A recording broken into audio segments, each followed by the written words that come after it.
ನೋಡಿ, ಈಗ ರಾಜ್ಯ ಸರ್ಕಾರ ಸಿದ್ದರಾಮಯ್ಯವರು ಸರ್ಕಾರ ಇದ್ದಾಗ ಮಧು ಬಂಗಾರಪ್ಪನವರು ಕರ್ನಾಟಕದ ಎಲ್ಲ ಕಾಲೇಜ್ ಸ್ಕೂಲ್ಗಳಲ್ಲಿ ಹಿಜಾಬ್ಗೆ ಪರ್ಮಿಷನ್ ಕೊಟ್ಟರು. ಕಾನೂನು ಪ್ರಕಾರ ಮತ್ತು ನ್ಯಾಯಾಂಗದಲ್ಲಿ ಈಗಾಗಲೇ ಅದ್ರ ಬಗ್ಗೆ ಇನ್ನೂ ನ್ಯಾಯಾಂಗ ಸ್ಪಷ್ಟ ತೀರ್ಪು ಕೊಟ್ಟಿಲ್ಲ ಸುಪ್ರೀಂ ಕೋರ್ಟು. ಇವತ್ತು ಅದನ್ನು ಕರ್ನಾಟಕದಲ್ಲಿ ನ್ಯಾಯಾಂಗದ ಒಂದು ಪರಿಧಿಯಲ್ಲಿದ್ದಾಗ ಅದನ್ನು ಉಲ್ಲಂಘನೆ ಮಾಡಿ ಇವತ್ತೇನು ಮಾಡಿದ್ರೆ ಪ್ರತಿಭಟನಾರ್ಥವಾಗಿ ನಾವು ನಮ್ಮ ಹಿಂದೂ ಮಕ್ಕಳಿಗೆ ಕೇಸರಿ ಶಾಲು ಕೇಸರಿ ತಿಲಕ ಹಚ್ಕೊಂಡು ಶಾಲೆಯಲ್ಲಿ ಅಟೆಂಡೆನ್ಸ್ ತಗೋವಾಗ ಇನ್ಮೇಲೆ ಎಸ್ ಸರ್ ಅನ್ಬೇಡ್ರಿ, ಜೈ ಶ್ರೀರಾಮ್ ಅನ್ರಿ, ಜೈ ಭೀಮ್ ಅನ್ರಿ. ನಿಮಗೆ ಯಾರ ಸಂವಿಧಾನದಲ್ಲಿ ಭೀಮ ಭಾರತದ ರಾಷ್ಟ್ರೀಯ ಪುರುಷ, ರಾಮ ಅವರಿಬ್ಬರ ಹೆಸರಲ್ಲೇ ನೀವು ಅಟೆಂಡೆನ್ಸ್ ಕೊಡ್ರಿ ಅಂತೇಳಿ ನಾವು ಒಂದು ಹೋರಾಟವನ್ನು ಪ್ರಾರಂಭ ಮಾಡಿದ್ದೀವಿ. ಇವತ್ತು ಮೊದಲು ಧಾರವಾಡ ಹೈಸ್ಕೂಲ್ ಜೂನಿಯರ್ ಕಾಲೇಜಿನಲ್ಲಿ ನಾವು ಮಾಡ್ತಾಯಿದ್ದೀವಿ. ಒಮ್ಮಿಂದೊಮ್ಮೆ ಪೊಲೀಸರು ಬಂದು ನಮ್ಮನ್ನು ಇನ್ನೂ ಕಾರ್ಯಕ್ರಮನೇ ಪ್ರಾರಂಭ ಆಗಿಲ್ಲ, ನಮ್ಮನ್ನೆಲ್ಲ ಅರೆಸ್ಟ್ ಮಾಡಿಕೊಂಡು ಇವತ್ತು ತಂದು ಹಾಕುವಂಥ ಬಹುಶಃ ಬ್ರಿಟಿಷರು ಸಹಿತ ಈ ರೀತಿ ಮಾಡ್ತಿರ್ಲಿಲ್ಲ. ಅವ್ರು ಬ್ರಿಟಿಷರು ಹೋರಾಟ ಮಾಡಲಿಕ್ಕೆ ಅವಕಾಶ ಕೊಡ್ತಿದ್ರು.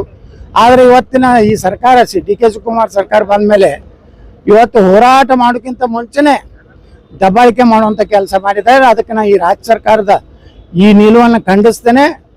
ನಾವು ಇಷ್ಟಕ್ಕೆ ನಿಲ್ಲುವುದಿಲ್ಲ. ಈಗ ಮೊದಲೇದು ಬೋಂಡಿಗೆ ಆಗಿದೆ ವಿಜಾಪುರದಿಂದ ಇಡೀ ಕರ್ನಾಟಕ ಪೂರ್ತಿ ಮುಂದಿನ ದಿವಸಗಳಲ್ಲಿ ಈ ಹಿಜಾಬ್ ವಿರುದ್ಧ ಕೇಸರಿ ಶಾಲೆ ಹಾಕೊಂಡು ಹೋಗುವಂಥದ್ರ ಬಗ್ಗೆ ಹೋರಾಟವನ್ನು ಸ್ವಯಂ ಪ್ರೇರಿತವಾಗಿ ಎಲ್ಲ ಜಿಲ್ಲೆ ಎಲ್ಲ ಸ್ಕೂಲ್ ಕಾಲೇಜಲ್ಲಿ ಮಾಡ್ತೀವಿ.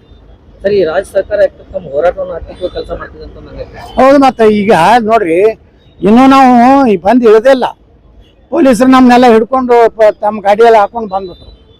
ಅವೆಲ್ಲ ಅದು ಪ್ರತಿಭಟನೆ ಮಾಡಿದ್ವಿ, ಪ್ರತಿರೋಧ ಮಾಡಿದ್ವಿ. ಆದರೆ ನಾವು ಹೇಳಿದ್ವಿ, ನಾವು ಮಾಡೋ ಕಾರ್ಯಕ್ರಮ ಮಾಡಿದ ಮೇಲೆ ನೀವು ಕ್ರಮ ತಗೊಂಡ್ರಿ ಅಂದರೂ ಕೇಳಿಲ್ಲ. ಮ್ಯಾಲಿನ ಕಾಂಗ್ರೆಸ್ಸಿನ ಗೃಹ ಮಂತ್ರಿ, ಮುಖ್ಯಮಂತ್ರಿ ಭಯಂಕರ ಪೊಲೀಸ್ ಇಲಾಖೆ ಮೇಲೆ ಪ್ರೆಷರ್ ಮಾಡಿ ಇವತ್ತು ನಮ್ಮ ಹೋರಾಟವನ್ನು ವಿಫಲಗೊಳಿಸ್ಲಿಕ್ಕೆ ಪ್ರಯತ್ನ ಮಾಡ್ಯಾರ. ಇವತ್ತು ಹೋರಾಟ ವಿಫಲ ಆಗಿಲ್ಲ. ನಮ್ಮ ಕಾರ್ಯಕರ್ತರು ಈಗಾಗಲೇ ಸಾಕಷ್ಟು ಶಾಲೆಗಳನ್ನ ಹಂಚಿದ್ದಾರೆ. ಮುಂದಿನ ದಿವಸಗಳಲ್ಲಿ ಇವರು ಏನೇ ಮಾಡೋದು ಸಹ ನಾವು ರಾಜ್ಯದ ನಮ್ಮ ವಿದ್ಯಾರ್ಥಿನ ಕರೆ ಕೊಡ್ತೀವಿ. ತಾವೇ ಸ್ವಯಂ ಪ್ರೇರಿತವಾಗಿ ಶಾಲನ್ನು ಹಾಕೊಂಡು ಕೇಸರಿ ತಿಲಕ ಹಚ್ಕೊಂಡು ಹೋಗ್ಬೇಕಂತೇಳಿ ಕರೆ ಕೊಡ್ತೀನಿ. ಪ್ರಿಯಾಂಕಾ ಖರ್ಗೆ ಅವರು ಗೃಹ ಮಂತ್ರಿಯಾಗಿ ನೋಡ್ರಿ, ಯಾರೇ ಚಾರ್ಜ್ ತಗೊಳ್ಳಿ, ಯಾರೇ ಗೃಹ ಮಂತ್ರಿ ಆಗಲಿ, ಯಾರೇ ಮುಖ್ಯಮಂತ್ರಿ ಆಗಲಿ, ಈ ದೇಶದಲ್ಲಿ ಬಾಬಾ ಸಾಹೇಬ್ ಅಂಬೇಡ್ಕರ್ ಬರೆದ ಸಂವಿಧಾನದಂತೆ ನಡಿಬೇಕು, ಕಾನೂನಿನಂತೆ ನಡಿಬೇಕು. ಇವ್ರು ಕಾನೂನು ಬಿಟ್ಟು ಏನಾರೇ ಮಾಡ್ಲಿಕ್ಕೆ ಹೋದರೆ ನಮಗೆ ನ್ಯಾಯಾಂಗ ಅನ್ನೋದಿದೆ. ನ್ಯಾಯಾಲಯದಲ್ಲಿ ನಮ್ಗೆ ಅಲ್ಲೇನದ ಸಂವಿಧಾನ ಪ್ರಕಾರ ನಮಗೆ ಕಾನೂನು ಏನಿದೆ ಆ ಪ್ರಕಾರ ನಮ್ಗೆ ನ್ಯಾಯ ಸಿಗ್ತದೆ. ನಾವು ಯಾರಾದ್ರೂ ಏನು ಅಂಜೋ ಪ್ರಶ್ನೆ ಇಲ್ಲ. ಅವರ ಸ್ವವೈಯಕ್ತಿಕವಾಗಿ ಆಗಿರ್ಬೋದು.